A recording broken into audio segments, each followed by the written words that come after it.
Varicose veins కి సరైన చికిత్స కోసం సంప్రదించండి ఎవిస్ హాస్పిటల్. నమస్కారం, మీరు చూస్తుంది సుమన్ టీవీ. నేను మీ కీర్తి. 2025 రాశి ఫలాలు చూడబోతున్నాం. On the whole next year, that is 2025లో రొటీన్ కి భిన్నంగా ఓన్లీ ఫర్ ఉమెన్ అంటే మహిళా ప్రేక్షకుల కోసం, సుమన్ టీవీ మహిళా ప్రేక్షకుల కోసం ప్రత్యేకంగా ఈ కార్యక్రమం డిజైన్ చేయబడింది. వివిధ రాశుల్లో జన్మించిన మహిళలకు 2020-25 ఎలా ఉండబోతోంది అని ఈ వీడియోస్ ద్వారా మనం తెలుసుకోబోతున్నాం. అయితే ఇవి మనకు ఎక్స్ప్లెయిన్ చేయడానికి ప్రముఖ ఆస్ట్రాలజర్ బ్రహ్మశ్రీ నందిబట్ల శ్రీహరి శర్మ గురువు గారు ఉన్నారు. నమస్తే గురుగారు. వాగర్థావివ సంపృక్తౌ వాగర్థ ప్రతిపత్తయే జగతః పితరౌ వందే పార్వతీ పరమేశ్వరౌ. సదాశివ సమారంభాం శంకరాచార్య మధ్యమాం అస్మదాచార్య పర్యంతం వందే గురు పరంపరాం. ఆదిత్యాయ చ సోమాయ మంగళాయ బుధాయ చ గురు శుక్ర శనిభ్యశ్చ రాహవే కేతవే నమః. శృంగేరి జగద్గురు పీఠాధిపతులకి, కంచిపీఠాధిపతులకి నమస్కారములు తెలియజేసుకుంటూ కార్యక్రమాన్ని ప్రారంభిద్దాం. గురుగారు, ఇందాక నేను ఇంట్రడక్షన్లో చెప్పినట్టుగా ప్రత్యేకంగా సుమన్ టీవీ మహిళా ప్రేక్షకుల కోసం 2025లో వివిధ రాసులు ఫలితాలు ఎలా ఇవ్వబోతున్నాయి అన్నది మీరు టైం తీసుకొని తెలియజేస్తున్నందుకు ముందుగా ధన్యవాదాలు. సో 2025లో మేష రాశిలో జన్మించిన మహిళలకు ఎలా ఉండబోతుందో తెలుసుకుందాం. ముందుగా వీక్షించేటువంటి మహిళా ప్రేక్షకులకి మనవి, ఇప్పుడు మనం చెప్పుకోబోయేటువంటి రాశుల ఫలితాలు జనవరి 1 నుంచి డిసెంబర్ 31వ తారీఖు వరకు ఉన్నటువంటి గ్రహాల యొక్క గమనాన్ని బట్టి మనం చెప్పేటువంటిది. ఇది రాశుల ఫలితాలు ఆంగ్ల నూతన సంవత్సరాన్ని బేస్ చేసుకుని చెప్తున్నాం అంతే తప్ప, ఉగాది సందర్భంగా పంచాంగ శ్రవణం ఉంటుంది. ఆ సంవత్సరం మొత్తం ఏ విధంగా ఉంటుంది, దేశకాల గమనం, మనం ఇవన్నీ తెలుసుకుంటాం. ఆ విధంగా విశ్వావసునామ సంవత్సరంలో ప్రత్యేకించి మళ్ళీ ఈ యొక్క వివిధ రాశుల వారికి తెలియచేయడం జరుగుతుంది. కాకపోతే మనకంటూ ఒక శాస్త్రాలు ఒకటి ఘోషిస్తున్నాయి. ప్రపంచమంతా ఒకటి నియమాన్ని పాటిస్తే అది ధర్మమై కూర్చుంటుందని శాస్త్రం కూడా చెప్పబడుతుంది. కాబట్టి అందరం కూడా, మనతో పాటు వివిధ దేశాల వాళ్ళందరూ కూడా నూతన సంవత్సరంగా 2025ని పరిగణనలోకి తీసుకుంటున్నాయి. కాబట్టి మనము ధర్మాన్ని పాటిస్తున్నాం కాబట్టి ఆంగ్ల నూతన సంవత్సరంగా వచ్చేటువంటి ఫలితాలని మాత్రమే తీసుకుంటున్నాం. కాబట్టి మనకు మార్చి టు మార్చి ఫలితాలు ఉగాది తర్వాత మనం చెప్పుకునేటువంటివి, ఉగాది ద్వారా విశ్వావసునామ సంవత్సరంలో. ఇప్పుడు ఈ 2025 సంవత్సరంలో జనవరి 1 నుంచి డిసెంబర్ 31వ తారీఖు వరకు ఉన్నటువంటి గ్రహ గమనాన్ని బట్టి మనం చెప్తున్నాం. కాబట్టి దీన్ని ఎవరు కూడా విపరీతార్థంగా తీసుకొని భావన పెట్టుకోకూడదని తెలియజేస్తున్నాం ముందుగా. కాబట్టి ఇక గమనించుకున్నట్లయితే మేషరాశిలో జన్మించినటువంటి వారికి ప్రధానంగా గ్రహాల యొక్క స్థితిగతులను మనం తెలుసుకుందాం.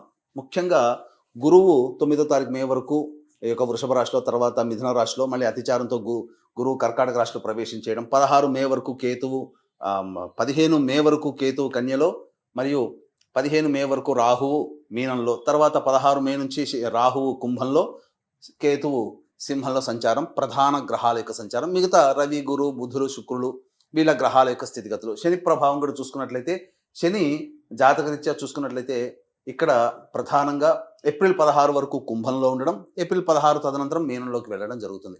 అయితే ఇక్కడ మనం గమనించాల్సినటువంటి ఈ మేషరాశిలో అశ్విని, భరణి 4 పాదాలు, కృత్తిక 1వ పాదం, ఈ యొక్క నక్షత్రాలు పాదాలలో జన్మించినటువంటి మహిళలకి ఈ 2025 సంవత్సరం, మహిళలు కావచ్చు, స్త్రీలు కావచ్చు, విద్యార్థినులు కావచ్చు, పిల్లలు కావచ్చు, ఎవరైనప్పటికీ కూడా 2025 సంవత్సరంలో ఏ విధంగా ఉండబోతుంది అనుకున్నప్పుడు ప్రధానంగా గురుబలం ఉన్నటువంటి జాతకం అండి ఈ యొక్క మేషరాశిలో జన్మించినటువంటి వాడు. 9 మే వరకు, జనవరి 1 నుంచి 9 మే వరకు గురువు వృషభ రాశిలో సంచారం చేస్తున్నాడు. అద్భుతమైనటువంటి ధన మార్గం అనేటువంటిది ఉంటుంది, అందులో సందేహం లేదు. ఈ యొక్క జనవరి నుంచి మే లోపల నిరుద్యోగస్తులు ఉద్యోగములో స్థిరపడతారు, అందులో సందేహం లేదు. ఇక గమనించుకున్నట్లయితే వివిధ రంగాలలో పనిచేస్తున్నటువంటి వారికి అనేక మార్గాల ద్వారా ధనాదాయము చక్కగా ఉంటుంది. ఇక ప్రధానంగా చూసుకున్నట్లయితే ఈ 15వ తారీఖు మే వరకు కూడా ఇంచుమించుగా గురుబలం ఉంది. అలాగే ఈ 15 మే వరకు కూడా కన్యా రాశిలో ఈ సంబంధించినటువంటి కేతుగ్రహ ప్రభావం వలన అద్భుతమైనటువంటి ప్రతి దాంట్లో కూడాను ముందంజ విజయము అనేటువంటిది ఉంటుంది. కాబట్టి ఈ లోపలనే అనేక రకాలైనటువంటి ఎంట్రన్స్ ఎగ్జామ్స్లు పూర్తి అవుతాయి కొన్ని వాటికి. కాబట్టి ఖచ్చితంగా ఈ 15 మే లోపల జరిగినటువంటి ఎంట్రన్స్లలో మీది విజయము. మీరు సాహసోపేతంగా అన్ని కూడాను పరీక్షలో అన్నిట్లో కూడాను ప్రథమ శ్రేణిలో ఉత్తీర్ణులయ్యే అవకాశం విద్యార్థినులకు ఉన్నది. కాబట్టి సందేహం లేదు. అలాగే ఈ యొక్క విద్యాలయాల్లో కోరుకున్నటువంటి విద్యాలయాల్లో మీకు ప్రవేశం లభించి తీరుతుంది. ఇక ముఖ్యంగా గమనించుకున్నట్లయితే ఈ ఏప్రిల్ 16 వరకు కూడాను శని యోగదాయకంగా ఉన్నాడు. కాబట్టి ఈ శని యోగదాయకంగా ఉన్నటువంటి సందర్భంగా ఏమవుతుంది, శని మేషరాశి వారికి లాభస్థానంలో సంచారం చేస్తున్నాడు. అద్భుతమైనటువంటి ఫలితం అండి. ఏకకాలంలో ప్రధాన గ్రహాలైనటువంటి గురువు, కేతువు, శని ఇంచుమించు ఏప్రిల్ వరకు చక్కగా ఈ మొదటి 4 నెలల్లో అనుకున్నటువంటి పనులని ఏవైతే ప్రణాళికలు పెట్టుకుంటారో వాటిని అమలు పరచడానికి మీరు ప్రయత్నం చేయండి. తప్పకుండా మీరు విజయాన్ని పొందుతారు ఈ యొక్క మేషరాశిలో జన్మించినటువంటి స్త్రీలు. ఇక గమనించుకున్నట్లయితే ఈ ఏప్రిల్ తర్వాత ఎలా ఉంటుందండి, మే తర్వాత అని కూడా మీకు సంశయం రావచ్చు. అప్పుడు గ్రహాల కదలికలు మారుతున్నాయి. ముఖ్యంగా ఈ ఏప్రిల్ లోపల రెస్టారెంట్ బిజినెస్ నడిపేటువంటి వాళ్ళు, అలాగే కుకింగ్ బిజినెస్లో ఉన్నటువంటి వాళ్ళు, విద్యాలయ సంస్థలు నడిపేటువంటి వాళ్ళు, హోటల్ రంగంలో ఉన్నటువంటి వాళ్ళు, అలాగే జనరల్ స్టోర్స్, సూపర్ మార్కెట్ నడిపేటువంటి మహిళామణులు, జ్యువెలరీ రంగంలో ఉన్నటువంటి మహిళామణులు, అలాగే ఇతరత్ర క్లాత్ ఎంపోరియం సంబంధించి, అలాగే ఈ బ్యాంగిల్స్ ఇటువంటి సంబంధించి బ్యూటీ పార్లర్లో ఉన్నటువంటి వాళ్ళకి వ్యాపార విస్తరణకి అద్భుతమైనటువంటి అవకాశంగా చెప్పబడుతుంది. నిరుద్యోగస్తులకు ఉద్యోగములు లభిస్తాయి. అలాగే వివాహం కావాల్సినటువంటి అమ్మాయిలకి వివాహములు కుదిరే అవకాశం ఎక్కువగా గోచరమవుతుంది. కాబట్టి మీరైతే ఏవేవైతే అనుకుంటారో 2025లో అనుకుంటారో ఆ పనులన్నీ కూడా మొదలుపెట్టి అమలు పరిచేయండి. తప్పకుండా ఏప్రిల్ లోపల వాటి యొక్క సంపూర్ణ ఫలితాన్ని ఈ మేషరాశిలో జన్మించినటువంటి మహిళలు పొందుతారని చెప్పవచ్చు. ఇక ముఖ్యంగా గమనించుకున్నట్లయితే నిరుద్యోగస్తులకి అద్భుతమైనటువంటి అవకాశం. మీరు ప్రయత్నం చేస్తే ఫిబ్రవరి 11 లోపల, మార్చి 13 లోపల నిరుద్యోగస్తులకి ఉద్యోగం లభించి తీరుతుంది. ఉద్యోగంలో ఉన్నటువంటి వారికి ప్రమోషన్స్ కలుగుతాయి. ప్రభుత్వ రంగంలో, కేంద్ర ప్రభుత్వ రంగంలో పనిచేస్తున్నటువంటి ఈ యొక్క ఉద్యోగస్తులకి ప్రమోషన్స్తో కూడుకున్నటువంటి బదిలీలు కానీ, లేదా కోరుకున్న చోటికి బదిలీలు కానీ జరుగుతాయి. ప్రైవేట్ రంగంలో ఉన్నటువంటి వారికి అధికారుల యొక్క అండదండలతో ఏప్రిల్ లోపల మీరు ఉన్నతమైనటువంటి స్థానంలో స్థిరపడతారు. ఉద్యోగ భద్రత ఉంటుంది. నిరుద్యోగంలో ఉన్నటువంటి మహిళలకి మీకు ఉద్యోగం లభించి తీరుతుందని చెప్పవచ్చు. మళ్ళీ ఇంకెప్పుడు ఇటువంటి మంచి అవకాశం ఉంటుంది అని అంటే ఈ యొక్క జూన్ 15 నుంచి జూలై 15 వరకు ఉన్న కాలం కూడా నిరుద్యోగంలో ఉద్యోగ మార్పులు, వేరే ఉద్యోగంలో మారడానికి అవకాశం ఉన్నటువంటి సమయం. అలాగే ఇంకొక సమయం చూసుకుంటే సెప్టెంబర్ 17వ తారీఖు నుంచి అక్టోబర్ 16వ తారీఖు మధ్య ఉన్నటువంటి కాలం కూడా అనుకూలమైనటువంటి సమయమే. కాబట్టి ఈ చెప్పబడినటువంటి సమయాలు ఉద్యోగస్తులకి మంచిది. ఇక రాజకీయ రంగంలో ఉన్నటువంటి మహిళామణులకి అద్భుతమైన అవకాశము. నామినేటెడ్ పోస్టులో కావచ్చు, లేకపోతే ప్రజాదరణ కలిగినటువంటి కొన్ని పనులు చేయడం ద్వారా ప్రజలలో కీర్తి ప్రతిష్టలు మీరు పొందుతారు. ఏదైనా కానీ పదవి లభించాలి, పదవి కావాలనుకునేటువంటి రాజకీయ రంగంలో ఉన్నటువంటి మహిళలకి పదవి లభించి తీరుతుంది. ఇక ముఖ్యంగా గమనించుకున్నట్లయితే ఈ యొక్క సంబంధించినటువంటిది ఈ ఏప్రిల్ వరకైనా మిగతా గ్రహాలేమి అనుకూలించవా అని చెప్పి ఆలోచన చేస్తుంటారు. ఆగండి, ఇక్కడ మీకు అద్భుతమైనటువంటి అవకాశం రాహు రూపంలో మీ యొక్క అదృష్టం తలుపు తట్టబోతుంది. ఎందుకనంటే ఈ యొక్క సంబంధించినటువంటి రాహు యొక్క సంచార ప్రభావాన్ని చూసుకుంటే మే 15 వరకు మీనరాశిలో ఉండి కొన్ని కష్టములు, అనగా చేస్తున్నటువంటి ప్రయత్నంలో కొన్ని కష్టాలు, ఆటంకాలు కలిగించినటువంటి రాహు 16వ తారీఖు మే నుంచి లాభస్థానంలో సంచారం చేయబోతున్నాడు. తద్వారా ఈ మహిళలకి ఆకస్మికమైనటువంటి శుభ ఫలితాలు తరచూ కలుగుతూ ఉంటుంటాయి. మీరు ఎక్స్పెక్ట్ చేయరు. మీరు ఏ పని చేస్తుంటారో చేసుకుపోవడం వరకే మీ వంతు పని. కానీ ఫలితం ఆశించకపోయినా అద్భుతమైనటువంటి ఫలితాలు 16 మే తర్వాత సంవత్సరం మొత్తం కూడా రాహు మీకు అనుకూలంగా ఉన్నాడు. కాబట్టి ఈ యొక్క రాహుని కనుక మీరు అదుపులో పెట్టుకోగలిగితే అద్భుతంగా మీరు చేస్తున్న అన్ని ఫలితాల్లో ఎటువంటి గ్రహాల యొక్క అశుభ ఫలితమైనప్పటికీ కూడా మీకు విజయం అనేటువంటిది కలుగుతుంది. మొత్తం మీద ఇక్కడ చూసుకున్నట్లయితే ప్రధానంగా ఈ యొక్క మేషరాశిలో జన్మించినటువంటి రైతులు ఎవరైతే వ్యవసాయ పనులు, కౌలు పనులు చేస్తుంటారో మహిళామణులు, వాళ్ళకి ఈ ఏప్రిల్ లోపల చేసినటువంటి పంటలు ఏవైతే ఉంటాయో అవన్నీ కూడాను అధిక దిగుబడి కలుగుతుంది. అలాగే మీ పంటకి మార్కెట్ రేట్ పెరగడం ద్వారా మీకు మంచి అభివృద్ధి అనేటువంటిది కలుగుతుందని చెప్పవచ్చు. ఇక వివాహం కావాల్సినటువంటి అమ్మాయిలకి వివాహములు నిశ్చయమవుతాయి. ఇక చూసుకున్నట్లయితే ప్రధానంగా ఈ మేషరాశిలో జన్మించినటువంటి సినీ, కళారంగ, టీవీ రంగంలో ఉన్నటువంటి వాళ్ళకి అవకాశాలు వెన్ను తట్టుతాయి. ఏప్రిల్ వరకు ఆశాజనకంగా ఉన్నటువంటిది 16 మే తర్వాత ముఖ్యంగా కళారంగంలో అనగా 24 ఫ్రేమ్స్లో ఉన్నటువంటి వాళ్ళు ఎవరికైనా కానీ, సీరియల్స్లో పనిచేస్తున్నటువంటి వాళ్ళు ఎవరికైనా కానీ, ముఖ్యంగా టీవీ సోషల్ మీడియాలో పనిచేస్తున్నటువంటి వాళ్ళకందరికీ కూడా 16 మే తర్వాత అద్భుతమైనటువంటి అవకాశాలు వస్తాయి. మంచి ప్రాజెక్టులు అనేటువంటివి చేపట్టుతారు, అందులో ఏమాత్రం సందేహం లేదు.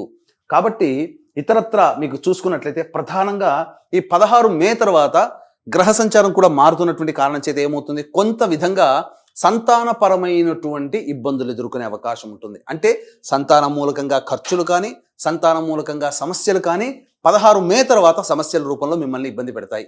అంతేకాకుండా కొంతమంది సంతానం కోసం ఎదురు చూస్తున్నటువంటి మహిళలకి కొంతమందికి గర్భస్రావంలో జరిగే అవకాశాలు ఉంటాయి. కాబట్టి దైవానుగ్రహాన్ని పొందే ప్రయత్నం చేస్తున్నట్లయితే ఆ యొక్క సమస్య కూడా మిమ్మల్ని విడిచిపెట్టి వెళ్ళిపోతుంది. కాబట్టి ప్రశాంతమైనటువంటి జీవితాన్ని మీరు ఈ యొక్క మేషరాశిలో జన్మించినటువంటి మహిళలు పొందుతారు. ఇక ముఖ్యంగా చూసుకున్నట్లయితే ఈ మేషరాశిలో జన్మించినటువంటి మహిళలకి గతంలో ఉన్నటువంటి పరిస్థితుల కంటే విభిన్నమైనటువంటి ఆరోగ్యవంతమైనటువంటి పరిస్థితులు కుటుంబంలో కలుగుతాయి. మీ మాటకి విలువ పెరుగుతుంది. స్థిర చరాస్తులు మీరు కొనుగోలు చేసే అవకాశాలు ఎక్కువగా గోచరమవుతున్నాయి. ముఖ్యంగా గమనించుకున్నట్లయితే ఈ యొక్క సంబంధించినటువంటి ఈ సెప్టెంబర్ 28 నుంచి నవంబర్ 11 మధ్య కాలంలో మీకు గృహములు ఏర్పడడం కానీ లేదా వాహనం కొనుగోలు కానీ జరుగుతాయి. కాబట్టి అనుకున్నటువంటిది ఈ 2025 సంవత్సరంలో ఏవైతే మీ రిజల్యూషన్స్ చేయాలి, ఇవన్నీ పూర్తి చేసుకోవాలని అనుకుంటారో అవన్నిటినీ కూడాను సాకారం చేసుకోగలుగుతారు. అయితే ఈ 16 మే నుంచి సెప్టెంబర్ వరకు ఎటువంటి పరిస్థితులు ఉంటాయి అనేటువంటి విషయాన్ని కనుక మనం గమనించుకున్నట్లయితే ప్రధానంగా గురువు తృతీయ రాశిలో సంచారం చేస్తుంటాడు, మిథున రాశిలోకి. ఈ సంచార ప్రభావంలో ఏమవుతుంది, మీకు నూతన వ్యక్తుల పరిచయ ప్రభావాలు, సంఘంలో పేరు ప్రతిష్టలు కలిగినటువంటి వ్యక్తుల యొక్క పరిచయ ప్రభావాలు ఈ మేషరాశిలో జన్మించినటువంటి మహిళలకి కలుగుతాయి. తద్వారా భవిష్యత్తు ఆశాజనకంగా మారడానికి మార్గం, బీజం అక్కడ పడుతుంది.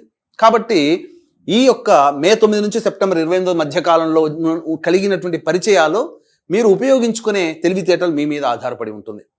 ఇక గమనించుకున్నట్లయితే విదేశీ యానము, విదేశీ విద్యకు సంబంధించినటువంటి చేయ ప్రయత్నాలన్నీ కూడా ఏప్రిల్ 16 తర్వాత మీకు మార్గం సుగమం అవుతుంది. ఏప్రిల్ 16 తర్వాత మీకు ఈ సంబంధించినటువంటి విదేశీ యానం, విదేశీ సంబంధించినటువంటివి కలుగుతాయి.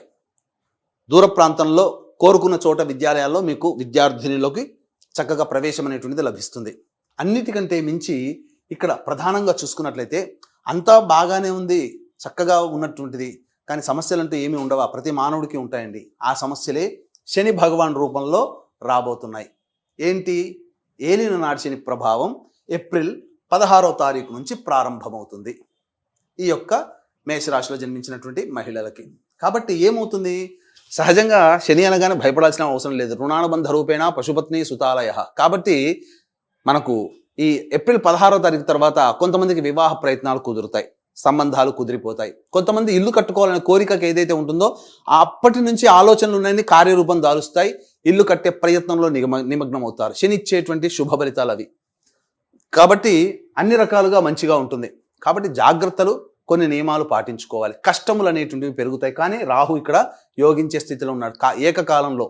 కాబట్టి ఈ యొక్క కష్టములు కలిగినప్పుడు ఇబ్బంది పడకుండా ఇష్టంగా మీ పనులు చేసుకుంటూ ఉంటుంటే రాహు మిమ్మల్ని ఎక్కడికో తీసుకెళ్ళిపోతాడు 16 మే తర్వాత. ఇంకా ఇబ్బంది పడాల్సిన అవసరం అంటూ లేదు. 16 ఏప్రిల్ నుంచి 16 మే వరకు భరింపరాని కష్టములు ఉంటాయి. ఆ సమస్యలు కొన్ని ఉంటాయి, ఇబ్బంది పడాల్సినటువంటి సమస్యలు చాలా ఉంటాయి. ఆ యొక్క నెలలోనే ఏప్రిల్ 16 నుంచి మే 16 మధ్యకాలంలో కలిగేటువంటి పరిచయాలు కానీ విధానపరమైన నిర్ణయాలు ఆ ఏప్రిల్ 16 నుంచి మే 16 వరకు తీసుకోకూడదు. జీవితంలో పైకి ఎదగడానికి ఆ 30 రోజులు మీరు గ్యాప్ ఇవ్వండి. ఇక మనం చూసుకున్నట్లయితే ఆరోగ్యం ఎలా ఉంటుంది, ఈ ముఖ్యంగా సెప్టెంబర్ అనగా మే 9 నుంచి సెప్టెంబర్ 28 మధ్య కాలంలో ఇండైజెషన్ ప్రాబ్లం, అసిడిటీ ప్రాబ్లంతో ఇబ్బంది పడుతూ ఉంటుంటారు ముఖ్యంగా. కాబట్టి డైట్ కంట్రోల్ అనేటువంటిది చేసుకునే ప్రయత్నం చేయండి. ఇక గమనించుకున్నట్లయితే ప్రధానంగా ఏప్రిల్ 1వ తారీఖు నుంచి జూన్ 3వ తారీఖు వరకు ఈ సంబంధించినటువంటి కుజుడు మిథున రాశిలో సంచారం చేస్తూ స్తంభించి ఉండడం ఎక్కువ కాలం ఉంటుంది. మే, జూన్ దాదాపు 2 నెలల పైన చిలికే ఈ యొక్క ఏప్రిల్, మే, జూన్ అనగా 2 నెలల పైననే కుజుడు స్తంభించి ఉంటాడు. ఈ కారణం చేత ఏమవుతుంది, ప్రధానంగా సోదర సోదరీమణులతో విభేదాలు ఏర్పడతాయి. ముఖ్యంగా మీరు అనవసరంగా ఈ ఏప్రిల్ మే మంతుల్లో మీరు మాట పాడేసుకుంటారు. తద్వారా ఎదుటి వాళ్ళకి కంటైపోతారు, ఇబ్బందులు పడాల్సి వస్తుంది. సంఘంలో పేరు ప్రతిష్టలు దెబ్బతినే అవకాశాలు గోచరమవుతున్నాయి. కాబట్టి జాగ్రత్తలు పాటించండి. ఇక ప్రధానంగా చూసుకుంటే జూలై 26వ తారీఖు నుంచి సెప్టెంబర్ 11వ తారీఖు మధ్య కాలము అద్భుతమైనటువంటి కాలము. లాయర్ల వ్యవస్థలో ఉన్నటువంటి వాళ్ళకి ప్రమోషన్స్తో కూడుకున్నటువంటి ఉద్యోగం ఉంటుంది, స్థిరపడతారు. రియల్ ఎస్టేట్ రంగంలో ఉన్నటువంటి వారు ప్రధానంగా రియల్ ఎస్టేట్ రంగంలో, ఎలక్ట్రానిక్స్ అండ్ ఎలక్ట్రికల్ వ్యాపార రంగంలో ఉన్నటువంటి వాళ్ళు ప్రధానంగా జూలై 26 నుంచి ఈ సంబంధించి జూలై 26వ తారీఖు నుంచి సెప్టెంబర్ 11వ తారీఖు మధ్య కాలంలో అద్భుతమైనటువంటి వ్యాపార విస్తరణ జరుగుతుంది. అన్ని విధాలుగా చక్కగా ఉంటుందని చెప్పవచ్చు. ఇక గమనించుకున్నట్లయితే ఈ యొక్క సాఫ్ట్వేర్ రంగంలో పనిచేస్తున్నటువంటి మహిళలు ఎవరైతే ఉన్నారో వాళ్ళకందరికీ కూడాను ఉన్నత జీతం కలిగినటువంటి ఉద్యోగంలో స్థిరపడతారు. అందులో ఏమాత్రం సందేహం లేదు. కాలం అనుకూలంగా ఉంది. సాఫ్ట్వేర్ రంగంలో ఉన్నటువంటి వాళ్ళకి, మహిళలకి తప్పకుండా మంచి జరుగుతుందని చెప్పవచ్చు. ఇక అన్నిటికంటే ఈ యొక్క మేషరాశిలో జన్మించినటువంటి వాళ్ళకి వివాహం అయిన తర్వాత కావచ్చు, లేకపోతే కొన్ని గ్రహాల యొక్క ప్రభావం వలన ఈ మే 9 నుంచి సెప్టెంబర్ 28 మధ్య కాలంలో జీవిత భాగస్వామితో కానీ, వ్యాపార భాగస్వామితో కానీ లౌక్యంతో వ్యవహరించండి. ఎక్కువగా మాట పెరగడానికి అవకాశం ఇవ్వకండి. ఎందుకంటే ఆ మధ్యన కొన్ని సమస్యలు వచ్చేటువంటి అవకాశాలు ఎక్కువగా గోచరమవుతున్నాయి. ఇక సెప్టెంబర్ 28 నుంచి నవంబర్ 11వ తారీఖు మధ్య కాలము అద్భుతమైనటువంటి కాలం. సంబంధించినటువంటిది ఇక్కడ చూసుకున్నా కూడా మీకు ఈ సంబంధించి కుజగ్రహం అనుకూలంగా ఉంటుంది. అలాగే ఈ సెప్టెంబర్ మంత్ చూసుకున్నప్పటికీ కూడాను ఈ రవిగ్రహం కూడా అనుకూలంగా ఉండడం, గురువు కూడా అనుకూలంగా ఉండడం, ఇన్ని గ్రహాలు, రాహు అనుకూలంగా ఉండడం, మొత్తం చూసుకున్నట్లయితే సెప్టెంబర్ 28, సెప్టెంబర్, అక్టోబర్ అనగా దాదాపుగా ఒక 40 రోజుల పాటు ఉండేటువంటి సమయము మీకు అద్భుతంగా ఉంటుంది. ఏప్రిల్ 16 నుంచి మే 16 వరకు సమయం బాగుండలేదు. సెప్టెంబర్ 28 నుంచి నవంబర్ 11వ తారీఖు వరకు ఉన్న సమయం అద్భుతమైనటువంటి సమయం ఏదైనా కానీ ఇవి. కాబట్టి వీటిని దృష్టిలో పెట్టుకోండి. ఇక ముఖ్యంగా గమనించుకున్నట్లయితే ఈ సంబంధించినటువంటిది ఈ ఆగస్టు అనగా జూలై 16వ తారీఖు నుంచి ఆగస్టు 16వ తారీఖు వరకు ఉన్న సమయం వాహన ప్రమాదాలు చోటు చేసుకునే అవకాశం ఉంటుంది. గృహములు కానీ, వాహనములు కానీ నష్టపోతారు. కాబట్టి ఆరోగ్య విషయంలో జాగ్రత్తలు పడాలి. స్థిర చరాస్తుల విషయంలో కూడా జాగ్రత్తలు పడాలి. ఇక ముఖ్యంగా మహిళలకు సంబంధించి చూసుకున్నట్లయితే ఈ యొక్క మే 9 నుంచి సెప్టెంబర్ 28 మధ్య కాలంలో ఆస్తి తగాదాలు ఏవైతే ఉంటాయో అవన్నీ కూడా ఒక కొలిక్కి వచ్చేటువంటి అవకాశాలు గోచరమవుతున్నాయి. అనగా వాటి వల్ల మీకు రావాల్సినటువంటి పైకం కానీ ఏవైనా కానీ మీకు లభించి తీరే అవకాశాలు ఉన్నాయి. కాబట్టి శుభాశుభ మిశ్రమంలో చూసుకున్నట్లయితే మంచి చెడ ఎక్కువ అంటే మంచి ఎక్కువగానే ఈ మేషరాశిలో జన్మించినటువంటి మహిళలకు ఉన్నాయి. కాబట్టి కొన్ని జాగ్రత్తలు, కొన్ని సమస్యలు అనేటువంటివి ఉంటాయి ప్రతి మానవుడికి. కానీ ఎక్కువగా శుభగ్రహాల యొక్క ఫలితము, పాపగ్రహాలు శుభ ఫలితము, శుభగ్రహాలు శుభ ఫలితం ఎక్కువ సమయం ఈ యొక్క మేషరాశిలో జన్మించినటువంటి మహిళలకి రావడం ద్వారా సమస్త విధాలుగా అనుకూల ప్రయత్నాలు అనేటువంటివి ఉంటాయి. కాబట్టి ప్రయత్న లోపం మాత్రం మీరు చేయకుండా దైవానుగ్రహం మీ వెంట ఉంది. కానీ సమస్యలు ఉత్పన్నమైనప్పుడు కించిత్ మాత్రం కూడా బాధపడకుండా మొక్కవని ధైర్యంతో ముందడుగు వేస్తూ మీ ప్రయత్నాలు కనుక చేసుకున్నట్లయితే అన్ని గ్రహాలు మీకు సంపూర్ణంగా మీకు యోగించే స్థితిలో ఉన్నాయి. కాబట్టి జాగ్రత్తలు పాటించండి. ఇక ముఖ్యంగా ఈ యొక్క 2025వ సంవత్సరం మీ కుటుంబంలో ఉన్నటువంటి వ్యక్తులు వివిధ రాశుల్లో జన్మించి ఉంటారు. కేవలం మీ యొక్క రాశి ప్రభావమే మీ జీవితం మీద ఆధారపడి ఉండదు. మీ యొక్క సంబంధించినటువంటి సోదర సోదరీమణులు, తల్లిదండ్రులు, భర్త, వీళ్ళ యొక్క రక్త సంబంధీకులు, పెళ్లి కాకపోతే తల్లిదండ్రులు, సోదర సోదరీమణులు, పెళ్ళైతే కడుపున పుట్టిన సంతానము, భర్త, వీళ్ళ యొక్క రాశుల ప్రభావం కూడా మీ మీద కూడా ఉంటుంది. కాబట్టి సమస్యలు అనేటువంటివి మీకు బాగున్నా వాళ్ళ జాతకరీత్యా కొంత బాగోలేనప్పుడు ఇబ్బందికర పరిస్థితులు మీరు కూడా ఫేస్ చేయాల్సి వస్తుంది. ఇప్పుడు ఒక అబ్బాయికి అనారోగ్యం చేస్తుంది, ఆ అనారోగ్యం చేసేటువంటిది ఉన్నది. అనారోగ్యం అబ్బాయి బాధపడాడు కదా, తల్లిగా మీరు కూడా బాధపడతారు కదా, సోదరిగా మీరు బాధపడతారు కదా. కాబట్టి వాళ్ళ సంబంధించింది కూడా మీ యొక్క ప్రభావం ఉంటుంది. కాబట్టి మీ మీద కూడా ప్రభావం ఉంటుంది. కాబట్టి ఇక్కడ అందరికీ అన్ని శుభ అనుగ్రహం 2025వ సంవత్సరంలో ఆనందదాయకంగా ఉండాలి. జాతకరీత్యా కలుగు విద్య, వివాహ, ఉద్యోగ, దాంపత్య, సంతాన, అనారోగ్య సమస్యలు ఏవైతే ఉంటాయో వాటన్నిటి కూడాను తగ్గి ప్రశాంతకర జీవితం కలగాలి. అలాగే గోచార రీత్యా వృషభ, మిథున, కర్కాటక, సింహ, తుల, వృశ్చిక, మకర, కుంభ, మీన రాశుల్లో 16, ఏప్రిల్ వరకు 16 ఏప్రిల్ తర్వాత మళ్ళీ రాశులు మారుతాయి. కాబట్టి టోటల్గా ఈ 2025 సంవత్సరంలో 12 రాశులు శని ప్రభావానికి గురవుతున్నారు. ఈ యొక్క రాశి శని ప్రభావం నుంచి బయటపడుతుందని లేదు. ఎందుకనంటే మనం చెప్పుకునేటువంటిది 12 రాశులకి సంబంధించినటువంటిది 2025 సంవత్సరం. కాబట్టి 12 రాశులకి గత జన్మ కర్మదోషం తొలగిపోవాలనే సదుద్దేశంతో సర్వదోష నివారణ పూజల హోమాలు ప్రతి నెల ఒక్కొక్క పుణ్యక్షేత్రంలో చేయించడం జరుగుతుంది. సంవత్సరం పాటు మీ కుటుంబ సభ్యుల గోత్రనామాలతో చేయించడం జరుగుతుంది.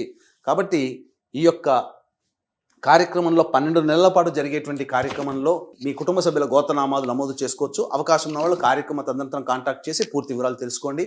అలాగే తండ్రి వైపు 6 తరాలు, తల్లి వైపు 3 తరాల్లో కుటుంబంలో ఏమైనా దుర్మరణాలు ఉన్నా, 60 సంవత్సరాల లోపల ఏ విధంగా చనిపోయినా, లివర్ ప్రాబ్లం, కిడ్నీ ప్రాబ్లం, క్యాన్సర్తో చనిపోయినా అవి పితృదోషములు అని అంటారు. కాబట్టి పితృదోషాలకు కూడా ప్రతి నెల మన పీఠం ఆధ్వర్యంలో కార్యక్రమాలు జరుగుతున్నాయి. వాటి వివరాలు కూడా కార్యక్రమ తదనంతరం కాంటాక్ట్ చేసి నమోదు చేసుకోవచ్చు. గురుగారు, ఆల్మోస్ట్ మేషరాశి వారికి ప్లస్ ఆర్ మైనస్ లో ప్లస్ ఎక్కువ ఉందని చెప్తున్నారు. బట్ చిన్న చిన్న ప్రాబ్లమ్స్ కూడా ఉన్నాయి కదా, మరి ఏమైనా మంచి రెమెడీస్ తెలియజేస్తే బాగుంటుంది గురుగారు.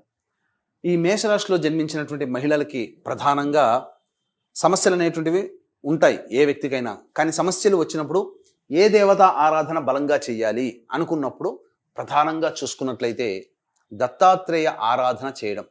ఏదైనా ఒక పౌర్ణమి రోజున ఉదయం నుంచి మొదలుపెట్టి సాయంకాలం అయ్యే లోపల సంపూర్ణముగా దత్తాత్రేయ చరిత్ర మాత్రమే గీతా ప్రెస్ వాళ్ళది. ఆ దత్తాత్రేయ చరిత్ర పారాయణం ప్రారంభించండి, పూర్తి చేయండి. శివాలయానికి వెళ్ళి అభిషేకం లేదా అర్చన జరిపించుకొని చంద్రుని దర్శనం చేసుకొని భోజనం చేయండి. ఆ రోజున అన్నదానం చేయండి మీకు తోచినంత విధంగా. ఖచ్చితంగా మీ సమస్యకి పరిష్కార మార్గం దొరుకుతుంది. వీలు కుదిరినప్పుడల్లా శివాలయ సందర్శనం చేయడం మేషరాశి వారికి చెప్పబడినటువంటిదిగా చెప్పవచ్చు. చాలా సంతోషం గురుగారు.